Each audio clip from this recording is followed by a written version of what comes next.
Shark tank तो आप सबने अभी तक देख ही लिया होगा। एंजल इन्वेस्टर्स स्टार्टअप्स में पैसे लगा रहे हैं, बहुत फैंसी लगता है राइट, एंजल इन्वेस्टर्स। लेकिन क्या आपको पता है कि एंजल इन्वेस्टिंग प्रॉफिटेबल है भी या नहीं? ये एंजल इन्वेस्टर्स जो पैसे लगा रहे हैं ये कमाते कितना है और स्टार्टअप्स में कितना लगाते हैं? ये कमाते कैसे हैं अगर स्टार्टअप्स में लगाते हैं तो? आज हम लोग सब कुछ जानेंगे एंजल इन्वेस्टिंग के बारे में और एंजल इन्वेस्टर्स के बारे में, तो ये वीडियो पूरा ज़रूर देखिएगा।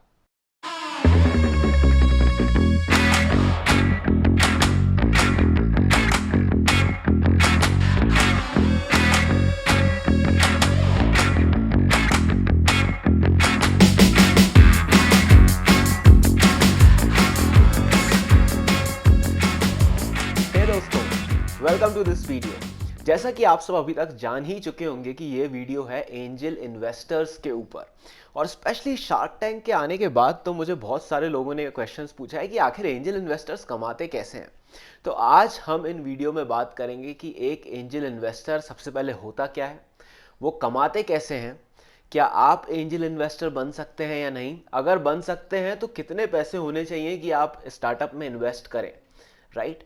और एंड तक पहुंचते पहुंचते मैं आपको थोड़ी सी अपनी खुद की एंजल इन्वेस्टिंग की जर्नी भी बताऊंगा। मैं भी एक एंजल इन्वेस्टर हूं, या था कह सकते हैं, बहुत टाइम से इन्वेस्ट नहीं किया है, और कैसे आप अपनी रिस्क को कम कर सकते हैं अगर आपको एंजल इन्वेस्टर बनना ही है तो, और सबसे पहले बनना ठीक भी है कि नहीं। तो आज हम इन्हीं सब क्वेश्चंस को इस वीडियो में डिस्कस करेंगे। तो सबसे पहले हम लोग डिस्कस करते हैं क्वेश्चन नंबर 1 कि आखिर एंजल इन्वेस्टर्स पैसे कमाते कैसे हैं। अब देखिए, बहुत सिंपल है एक्चुअली। अगर आप कॉन्सेप्ट देखें ना, business model of angel investing देखें तो बहुत सिंपल है। एक एंजल इन्वेस्टर के पास कमाने का सिर्फ एक ही तरीका है। वो क्या है कि वो स्टार्टअप से एग्जिट ले ले। एग्जिट लेने का मतलब क्या होता है, अब आप ये समझिएगा।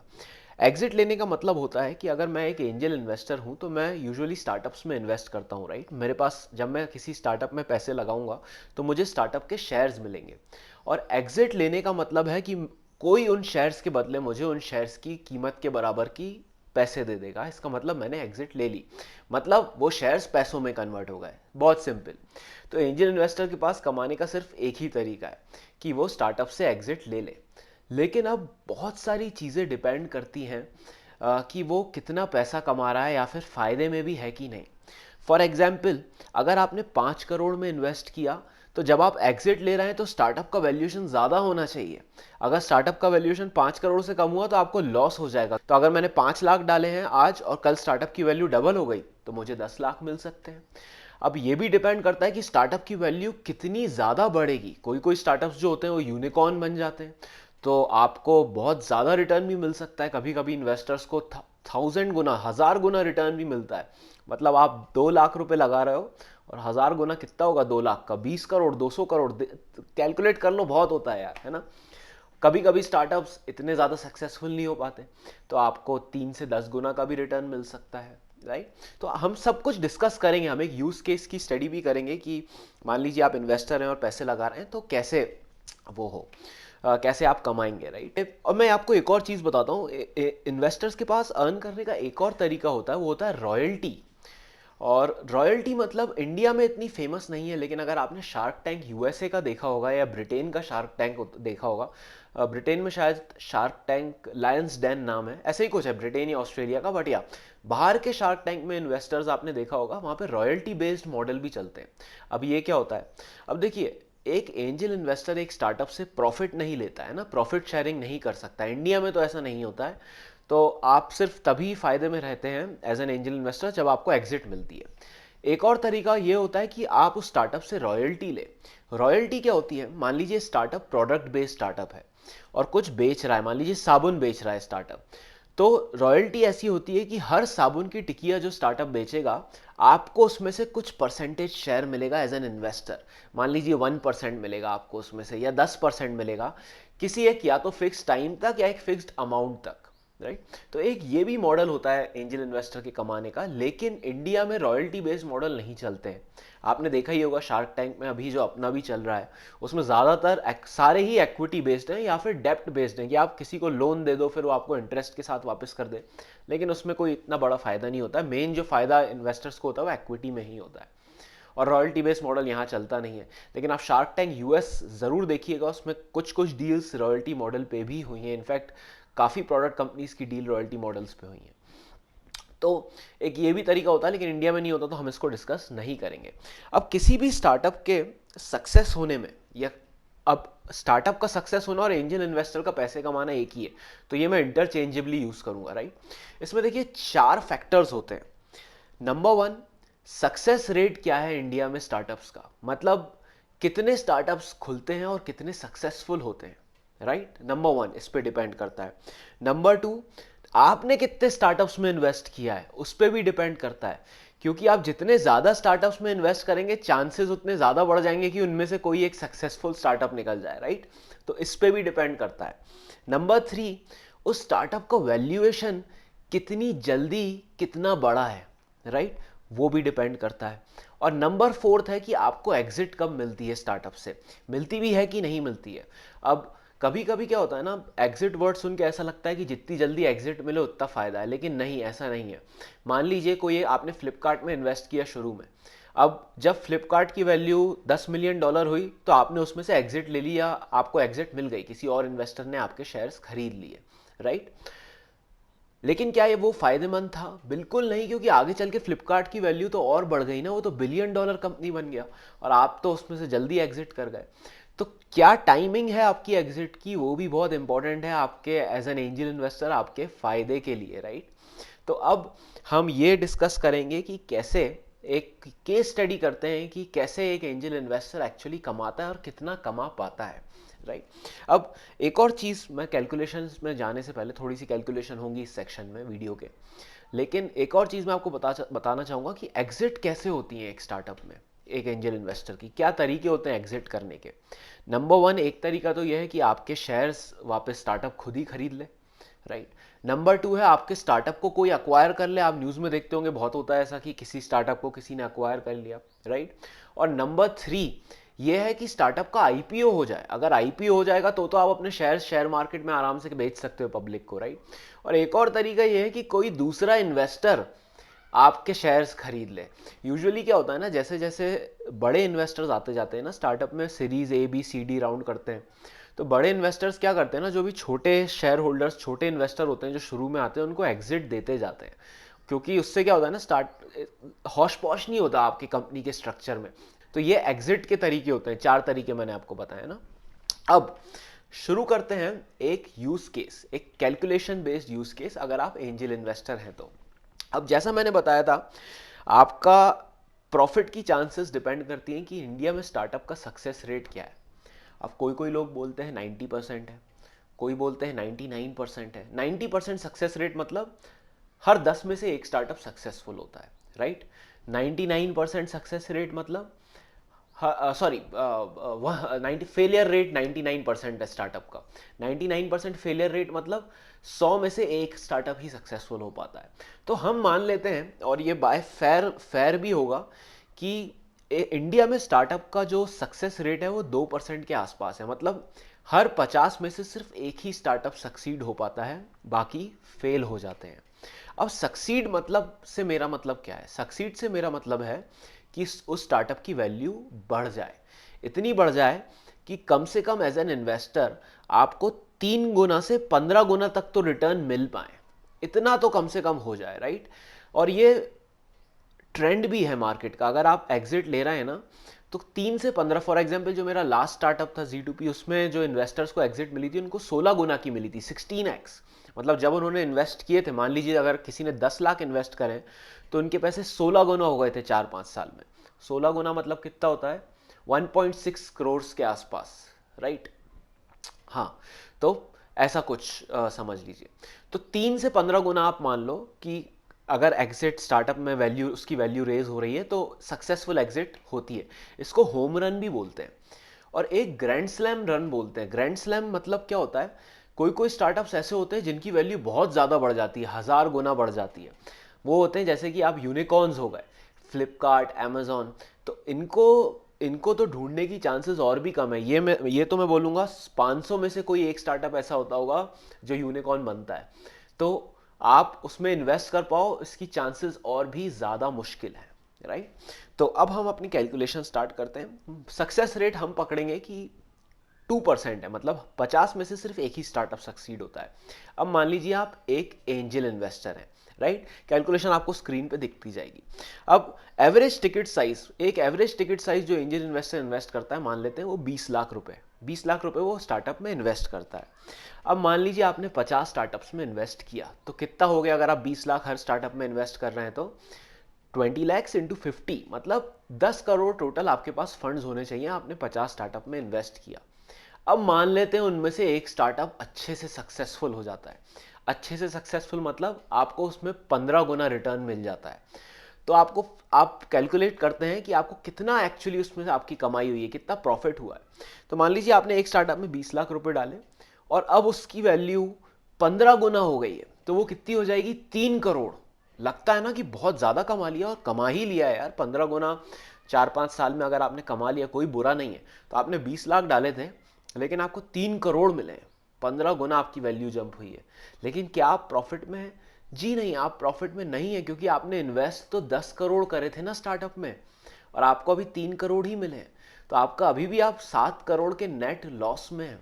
अब आपको समझ आया कि एक स्टार्टअप इन्वेस्टर, एंजल इन्वेस्टर बनना क्यों इतना हार्ड होता है, और क्यों लोग बड़े बड़े पैसे वाले बिजनेसमैन भी स्टार्टअप्स में इन्वेस्ट नहीं करते। क्योंकि इसमें रिस्क बहुत ज़्यादा है। ये एक high risk high return business है। अगर आपको एक सक्सेसफुल स्टार्टअप मिल भी जाए, तो भी आपको ज़रूरी नहीं है फ़ायदा हो, क्योंकि आपको वो एक सक्सेसफुल ढूंढने के लिए 50 अनसक्सेसफुल स्टार्टअप्स में भी इन्वेस्ट करना पड़ेगा, राइट। क्योंकि स्टार्टअप का सक्सेस रेट कम है।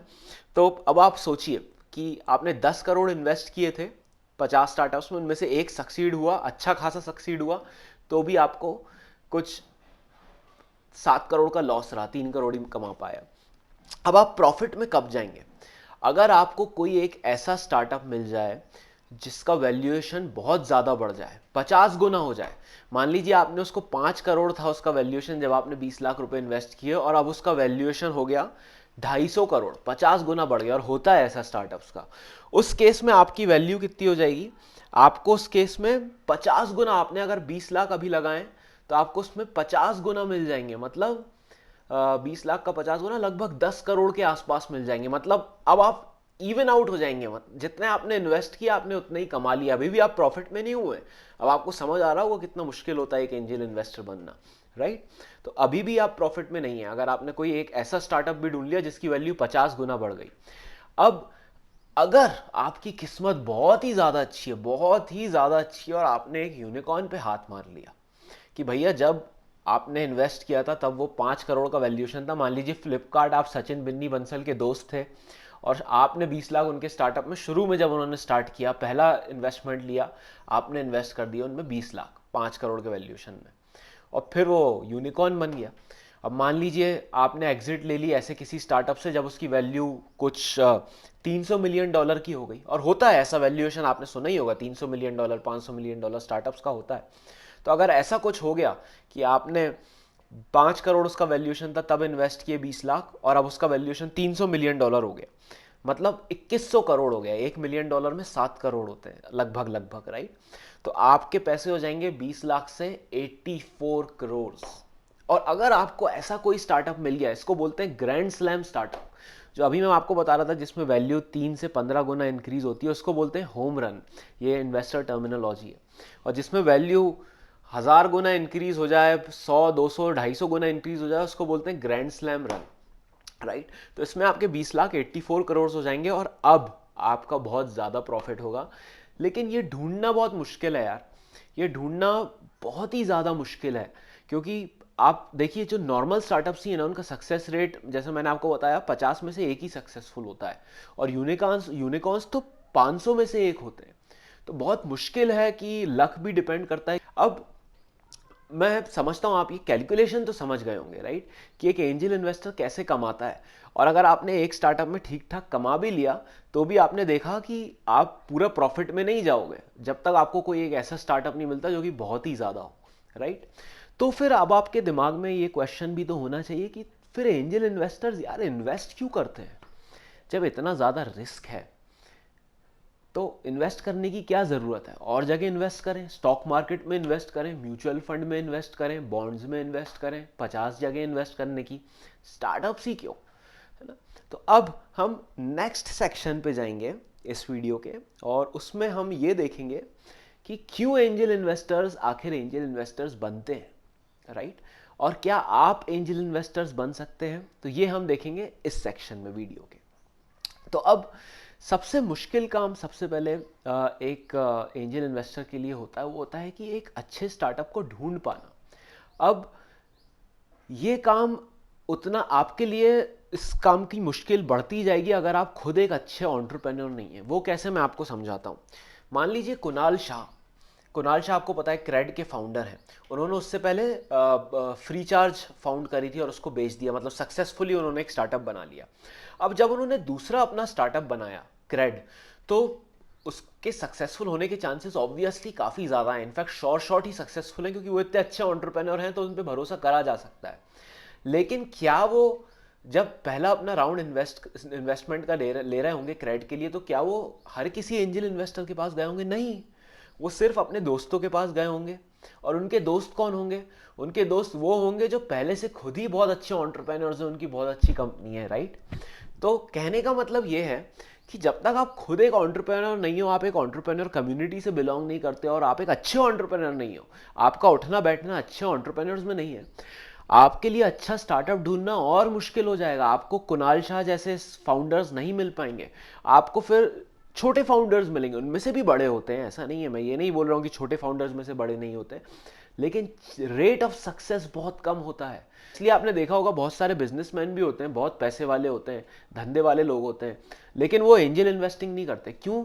क्योंकि उनको नहीं पता है, उनका कनेक्शन नहीं है ऐसे लोगों में जिन पे वो भरोसा करके उनके स्टार्टअप पे इन्वेस्ट कर पाए, राइट? और अगर जितना ज़्यादा चांसेस ऑफ सक्सेस होंगे, रेट ऑफ सक्सेस जितना ज़्यादा होगा, उतनी आपकी कमाई होगी। आपने देखा, राइट? अगर एक आप जो नॉर्मल रेट ऑफ सक्सेस है इंडिया में, वो है 50 में से एक स्टार्टअप।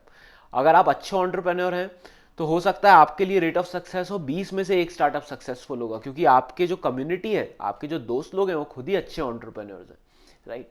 तो ये एक बहुत मुश्किल चीज़ है अच्छे स्टार्टअप को ढूंढना, इसलिए एक अच्छा शुरू में एंजल इन्वेस्टर बनना बहुत टफ होता है। और दूसरा, आपने कभी ऐसा सुना है कि पहले ये बंदा एंजल इन्वेस्टर बना और फिर ये अमीर हुआ या फिर ये सक्सेसफुल हुआ? ऐसा कभी नहीं होता है। हमेशा आपने ऐसा सुना होगा कि पहले ये खुद सक्सेसफुल हुआ, अमीर बना, इसने अपना स्टार्टअप बनाया, इसने अपना बिजनेस बनाया, फिर ये एंजल इन्वेस्टर बना। आजकल एंजल इन्वेस्टमेंट इतना फैंसी हो गया कि हर कोई कॉलेज वाला लड़का बोल रहा है कि मैं इन्वेस्ट करूंगा, 1 लाख लगाऊंगा किसी स्टार्टअप में, 2 लाख लगाऊंगा किसी स्टार्टअप में। ये गलत है यार। पहले आप पैसे तो कमाओ, पहले आप खुद का कुछ बिजनेस तो बनाओ, उसके बाद जब आपके पास पैसे आ जाएं तो आप इन्वेस्ट करो।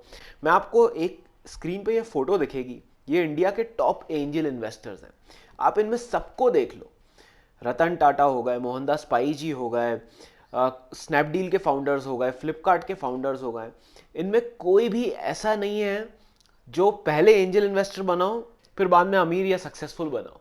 पहले ये लोग सक्सेसफुल बने, इन्होंने अपने कमाई के जरिए बनाए, उसके बाद इन्होंने उस कमाई को एंजल स्टार्टअप्स में इन्वेस्ट करना शुरू किया। और मैं आपको एक फैक्ट बता रहा हूँ, जितने भी बिजनेसमैन जो भी होते हैं, एंजल इन्वेस्टर्स होते हैं, वो अपनी वेल्थ का सिर्फ 5 से 15% ही एंजल स्टार्टअप में इन्वेस्ट करते हैं।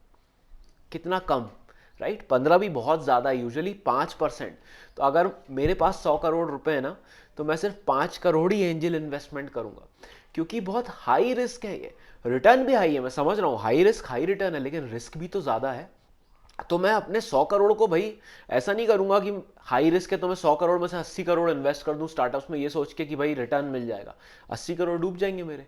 मैं 5 करोड़ ही करूंगा, 5-10 करोड़, जिससे अगर हाई रिटर्न मिले भी तो वो 5-10 करोड़ के बन जाएंगे, 50 करोड़ 60 करोड़ हो जाएंगे, हो सकता है 500 करोड़ हो जाए, लेकिन कम से कम मेरे पैसे डूबेंगे तो नहीं। तो ये होता है हाई रिस्क हाई रिटर्न मतलब। और ये बॉल पार्क फिगर आप याद रखिएगा कि कोई भी इन्वेस्टर अपनी वेल्थ का सिर्फ 5 to 15% ही इन्वेस्ट करता है स्टार्टअप्स में। तो अगर आपको एक एंजल इन्वेस्टर बनना है, तो अगर मान लीजिए आपको किसी स्टार्टअप में 5 लाख रुपए इन्वेस्ट करने हैं या 10 लाख रुपए इन्वेस्ट करने हैं, तो पहले आप 1 करोड़ कमाइए, फिर उसका 10% 10 लाख इन्वेस्ट करिए। अगर आपने 10 लाख ही कमाए हैं तो आप सिर्फ 1 लाख ही इन्वेस्ट करिए। ऐसा मत करना कि 10 लाख कमा लिए और भैया उसमें से 9 लाख स्टार्टअप्स में इन्वेस्ट कर दिए, सब डूब जाएंगे। मैं क्यों बोल रहा हूँ कि मैं ये गलती कर चुका हूँ। जब मैं नया नया था, मेरा स्टार्टअप बना था, फंडिंग हुई थी, पैसे आए थे, तो भाई जोश रहता है, पैसे आए, एंजल इन्वेस्टर्स बन रहे हैं सब, तो चलो हम भी करते हैं। तो मैंने भी धड़ाधड़ एंजल इन्वेस्टिंग करी। अब आप खुद सोचो, मैं तो खुद एक एंटरप्रेन्योर कम्युनिटी से हूँ, और उसमें भी मुझे इतनी मुश्किल हुई एक अच्छा स्टार्टअप ढूंढने में, वो भी फेल हो गए मैंने जिनमें भी एंजल इन्वेस्ट किया, और मुझे शर्म नहीं आती है बताने में, क्योंकि मैं बहुत कुछ सीखा हूँ उससे। आगे हो सकता है मैं इन्वेस्ट करूँ, वो सक्सीड हो जाए, लेकिन मेरे एंटरप्रेन्योर होने के बावजूद मैं अच्छे स्टार्टअप को नहीं ढूंढ पाया, जबकि मेरे स्टार्टअप खुद सक्सेसफुल रह चुका है, फंडिंग रेस कर चुके हैं, अक्वायर हो चुका है, फिर भी मैं नहीं ढूंढ पाया। तो आप सोचिए कितना टफ होता है एंजल इन्वेस्टर बनना। तो अगर आपको बनना है तो ये हमेशा याद रखिए कि आप 5 से 15% ही इन्वेस्ट करें। और दूसरा, भाई पहले आप अपना खुद का इनकम सोर्स बनाएं, उसके बाद ही आप एंजल इन्वेस्टर बने। लेकिन हाँ, जब आप एंजल इन्वेस्टर बन जाएं ये सब फॉलो करके, तो चांसेस काफ़ी अच्छे हो सकते हैं कि आपको सक्सेसफुल स्टार्टअप्स मिल जाएं, क्योंकि अब आपकी कम्युनिटी अच्छी हो गई है, आपका सर्कल अच्छा हो गया, इन द सेंस आपके दोस्त एंटरप्रेन्योर्स होंगे बड़े बड़े, आप उनके स्टार्टअप्स में इन्वेस्ट करेंगे, राइट। तो बहुत ज़्यादा हो जाते हैं चांसेस ऑफ सक्सेस। मैं आपको एक ग्राफ दिखाता हूँ। ये कुछ कुछ बहुत फेमस कंपनीज हैं, एप्पल, माइक्रोसॉफ्ट, ओरेकल, अमेजोन, और ये इनके रिटर्न्स हैं जो इन्होंने इन्वेस्टर्स को दिए हैं। जो ये प्राइवेट वैल्यू क्रिएशन है ना, ये इन्वेस्टर्स का है। आप देखिए इन्होंने इन्वेस्टर्स को कितना रिटर्न दिया है। एप्पल ने फॉर एग्जांपल 600%, 600 टाइम्स रिटर्न्स दिया है इन्वेस्टर को। ऐसे ही आप ट्विटर, फेसबुक को देख लीजिए, 800 गुना रिटर्न। मतलब अगर किसी ने इसमें 1 करोड़ रुपए इन्वेस्ट किया होगा, उसको 800 करोड़ रुपए मिले होंगे। लेकिन बात वही है, अब फेसबुक में इन्वेस्ट किसने किया था शुरू में? सीन पॉल खुद ही एक बहुत अच्छे स्टार्टअप एंटरप्रेन्योर थे, राइट। किसके फाउंडर थे वो, आपने सोशल नेटवर्क पिक्चर देखी होगी। तो कहने का मतलब ये है कि अच्छे स्टार्टअप्स आपको तभी मिलेंगे जब आप लाइफ में एक अच्छी पोजीशन में पहुंच जाओगे, और वहां पहुंचने के लिए आपको पहले खुद को बिल्ड करना पड़ेगा। ऐसा नहीं कि डायरेक्ट एंजल इन्वेस्टिंग करने पहुंच गए, है ना। तो ये चीज़ भैया ध्यान रखो, ये बहुत इंपॉर्टेंट चीज़ है। तो आई होप ये वीडियो आपको पसंद आया होगा। और शार्क टैंक आप सब देख ही रहे होंगे, उसमें बहुत ही अच्छे एंजल इन्वेस्टर्स हैं। अगर आप शार्क टैंक भी देखें और उसमें अगर आप एंजल इन्वेस्टर्स की नेटवर्थ देखें और वो कितना इन्वेस्ट करते हैं स्टार्टअप्स में, तो वो बहुत कम है, राइट। फॉर एग्जांपल वहाँ पे अश्नीर ग्रोवर हैं, उनकी net worth I think close to 700 crore है, if I am not wrong, मैंने कहीं पे पढ़ा था। वो कितना इन्वेस्ट करते हैं स्टार्टअप्स में, आप देखिए 50 लाख, 20 लाख, मुश्किल से वो इस पूरे शो में 10 करोड़ इन्वेस्ट करेंगे स्टार्टअप में, जो कि उनकी वेल्थ का 10% भी नहीं है, राइट। उनकी जो नेटवर्थ है उसका 10% भी नहीं है। तो समझ जाइए अब आप कि ये कोई आसान फील्ड नहीं है, और ये फील्ड एक sort of an alternative investment option है, जहाँ पे हाई रिस्क हाई रिटर्न वाला फंडा चलता है। तो आई होप आपको ये वीडियो पसंद आया होगा, आप एंजल इन्वेस्टमेंट और एंजल इन्वेस्टर्स के बारे में काफ़ी कुछ सीखे होंगे। I will see you guys in the next video. Thank you.